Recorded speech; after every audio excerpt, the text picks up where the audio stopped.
আসসালামু আলাইকুম। তো প্রিয় চাকরি প্রত্যাশী ভাই বোনেরা, যারা অধীর অপেক্ষা ছিলেন যে কবে বাংলাদেশ পুলিশে কনস্টেবল পদের নিয়োগ বিজ্ঞপ্তি প্রকাশ পাবে, তো যারা অপেক্ষা ছিলেন তাদের অবসান ঘটতে চলেছে, নিয়োগ বিজ্ঞপ্তি প্রকাশ পেয়েছে। সেটা নিয়ে আপনাদেরকে দেওয়ার চেষ্টা করব। তো বিস্তারিত আলোচনা করব, সাথে থাকবেন, তো সবাই ভিডিও দেখবেন। আর একটা রিকোয়েস্ট থাকবে আপনাদের প্রতি, যারা সকল ধরনের সরকারি চাকরি নিয়োগ বিজ্ঞপ্তি পেতে চান, যারা এখনও আমার ইউটিউব চ্যানেলটি সাবস্ক্রাইব করেন নাই, অবশ্যই আমার ইউটিউব চ্যানেলটি সাবস্ক্রাইব করে সাথে থাকবেন। তো নিয়োগ বিজ্ঞপ্তি আসা মাত্রই আপনাদের উদ্দেশ্যে ভিডিও আপলোড দিয়ে থাকি। তো এখানে দেখতে পাচ্ছেন যে ট্রেনি রিক্রুট কনস্টেবল পদে নিয়োগ বিজ্ঞপ্তি ফেব্রুয়ারি মাসের 2026 সেবারভূত চাকরি। তো এখানে আবেদন করতে হবে অনলাইনের মাধ্যমে, অনলাইনে কোনো আবেদনপত্র গ্রহণ করা হবে না। তো এখানে দেওয়া আছে যে উপরে দেখতে পাচ্ছেন আপনারা। তো অনলাইনে আবেদন শুরু হবে 5 মার্চ 2026 এবং শেষ হবে 31 মার্চ 2026। তো এখানে আবেদনের বয়স সীমা, তারপর উচ্চতা, পুরুষ প্রার্থী, নারী প্রার্থী, এখানে জানাবো আপনাদেরকে বিস্তারিত সব কিছুই, সাথে থাকবেন। আর এখানে আপনাদেরকে দেখতে পাচ্ছেন যে ঝাপসা দেখাচ্ছে, ক্লিয়ার লেখাটা নাই। তো এখানে আপনাকে জুম করে দেখাবো, সাথে থাকবেন। এই যে দেওয়া আছে, এখানে দেওয়া আছে যে জেলা ভিত্তিক শূন্য পদের বিবরণ, এই যে দেখতে পাচ্ছেন আপনারা। তো ট্রেনি রিক্রুট কনস্টেবল টিআরসি পদে নিয়োগের লক্ষ্যে জেলা ভিত্তিক শূন্য পদের বিবরণ বাংলাদেশ পুলিশের ওয়েবসাইটে আপলোড করা হবে।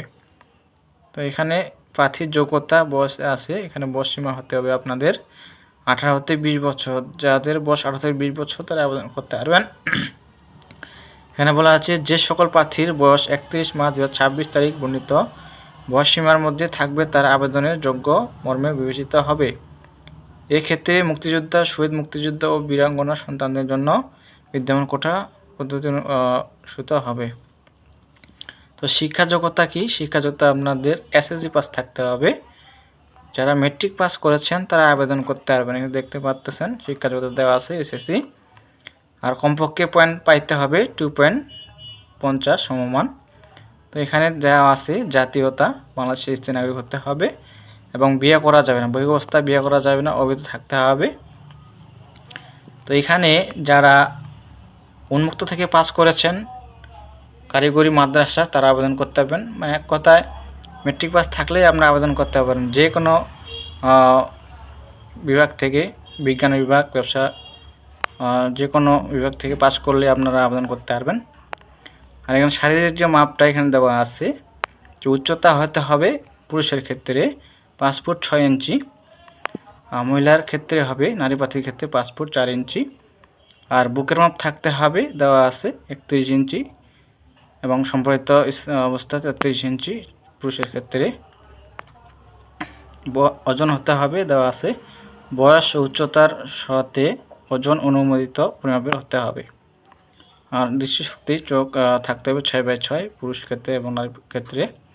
তো এখানে অনলাইনের মাধ্যমে নিয়মাবলী দেওয়া আছে। প্রথম ধাপ, এই যে ওয়েবসাইট দেখতে পাচ্ছেন, এখানে দেওয়া আছে ওয়েবসাইটটি policeTeletalk.com.bd, লগ ইন করে আবেদন ফর্ম পূরণ করতে হবে। তো এখানে সব কিছু প্রসেস দেওয়া আছে। যারা আবেদন করতে পারেন করবেন, যারা পারবেন না কম্পিউটার দোকানে গেলে তারা আবেদন করে দিবে। তো এখানে সব কিছু প্রসেস দেওয়া আছে, হ্যাঁ, তারপর আপনারা দেখে নেবেন। তার আবেদন ফি বাবদ কত টাকা দিতে হবে, এই যে দেখতে পাচ্ছেন এখানে দেওয়া আছে 45 টাকা।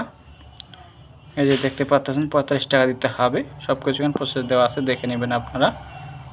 আর এখানে আপনাদের যে মাঠ হবে এবং পরীক্ষা কোথায় হবে এটি দেওয়া আছে, সব কিছু জানাবো, সাথে থাকবেন। আর প্রয়োজনীয় যে কাগজপত্র, আপনারা মাঠে কি কি কাগজপত্র নিয়ে যাবেন এখানে দেওয়া আছে। তো এখানে সব কিছু দেওয়া আছে, এখানে দেখে নিতে পারবেন, আপনারা দেখতেছেন। তো এখানে দেওয়া আছে অ্যাডমিট কার্ড, এখানে দেওয়া আছে তো শিক্ষা যোগ্যতার সনদপত্র, সাময়িক সনদপত্রের মূল কপি, চারিত্রিক সনদপত্র, এখানে সব কিছু দেওয়া আছে, এখানে দেখে নেবেন আপনারা। তো এগুলো বললে অনেক লং হয়ে যাবে ভিডিওটি। তারপর প্রশিক্ষণ দেওয়া আছে, এই যে পুলিশ হেডকোয়ার্টার প্রতিনিধি সময় গঠিত চূড়ান্ত বাছাই কমিটি, এখানে দেখে নেবেন আপনারা, এই যে দেখতে পাচ্ছেন। তো 6 মাস মেয়াদি মৌলিক প্রশিক্ষণে অংশগ্রহণ করতে হবে। তো প্রশ্নকালীন সুযোগ সুবিধা, আপনারা কী কী সুযোগ সুবিধা পাবেন এখানে দেওয়া আছে সব কিছুই। তারপর দেওয়া আছে নিয়োগ ও চাকরির সুবিধাদি, সব কিছুই দেওয়া আছে এখানে। আপনাদের বেতন কত কী এখানে সব কিছুই দেওয়া আছে। 2015 সালের জাতীয় বেতন স্কেল অনুযায়ী 17তম গ্রেড এবং 9,000 থেকে 21,800 মোতাবেক প্রাপ্য অন্যান্য বেতন ভাতাদি সহ বাংলাদেশ পুলিশের কনস্টেবল পদে নিয়োগ প্রদান করা হবে। আর এখানে দেখতে পাচ্ছেন যে জেলার নাম দেওয়া আছে মাদারীপুর, কিশোরগঞ্জ, রাঙ্গামাটি, ব্রাহ্মণবাড়িয়া, ঝিনাইদহ, নড়াইল, সিরাজগঞ্জ, চাঁপাইনবাবগঞ্জ, কুড়িগ্রাম, সুনামগঞ্জ, জামালপুর, ফরিদপুর, টাঙ্গাইল, কুমিল্লা, খাগড়াছড়ি, খুলনা দেওয়া আছে। এখানে আপনাদের কাগজপত্র যাচাই হবে, শারীরিক মাপ এখানে আপনাদের দেওয়া আছে 15, 16 ও 17 এপ্রিল 2026 খ্রিস্টাব্দ 8 ঘটিকা। লিখিত পরীক্ষা হবে 27 এপ্রিল 2026 10 ঘটিকা। আর মৌখিক পরীক্ষা হবে মনস্তান্ত্রিক ও মৌখিক পরীক্ষা হবে 6 মে 2026 10 ঘটিকা।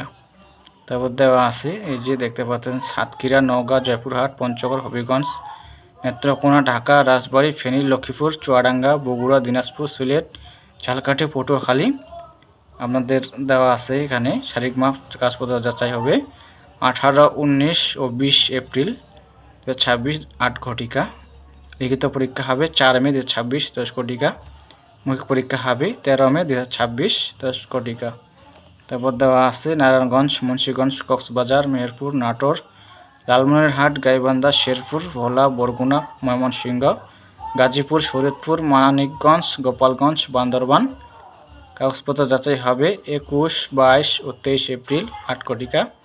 লিখিত পরীক্ষা হবে 9 মে 2026 10 ঘটিকা। মৌখিক পরীক্ষা হবে 18 মে 2026 10 ঘটিকা। তারপর দেওয়া আছে নোয়াখালী, বাগেরহাট, যশোর, রাজশাহী, ঠাকুরগাঁও, নীলফামারী, মৌলভীবাজার, নরসিংদী, চাঁদপুর, চট্টগ্রাম, কুষ্টিয়া, মাগুরা, পাবনা, রংপুর, পিরোজপুর, বরিশাল। শারীরিক মাপ ও কাগজপত্র যাচাই হবে 24, 25 ও 26 এপ্রিল 2026 8 ঘটিকা। লিখিত পরীক্ষা হবে 16 মে 2026 10 ঘটিকা এবং মৌখিক পরীক্ষা হবে 24 মে 2026 10 ঘটিকা। তো এখানে সব কিছু জানালাম আপনাদেরকে। তো এখানে যার যার শিক্ষা যোগ্যতা অনুযায়ী আবেদন করতে পারবেন বয়স অনুযায়ী। তো অবশ্যই বয়সটা হতে হবে 18 থেকে 20 বছর, তাহলে আপনারা আবেদন করতে পারবেন। তো এই ছিল বিষয়। তো কারো কিছু জানার থাকলে অবশ্যই কমেন্টে জানাবেন, রিপ্লাই দিতে চেষ্টা করব। আর এটা অবশ্যই শেয়ার করে দেবেন, আপনাদের বন্ধু বান্ধবী থাকলে অবশ্যই তাদেরকে দেখার সুযোগ করে দিবেন, তারাও যেন অ্যাটেন্ড করতে পারে। তো এই ছিল বিষয়। তো দেখুন সাথে থাকার জন্য আপনাদেরকে অসংখ্য ধন্যবাদ। তো সবাই ভালো থাকবেন, সুস্থ থাকবেন, দেখা হবে পরবর্তী নতুন কোনো সার্কুলার নিয়ে। ধন্যবাদ সকলকে।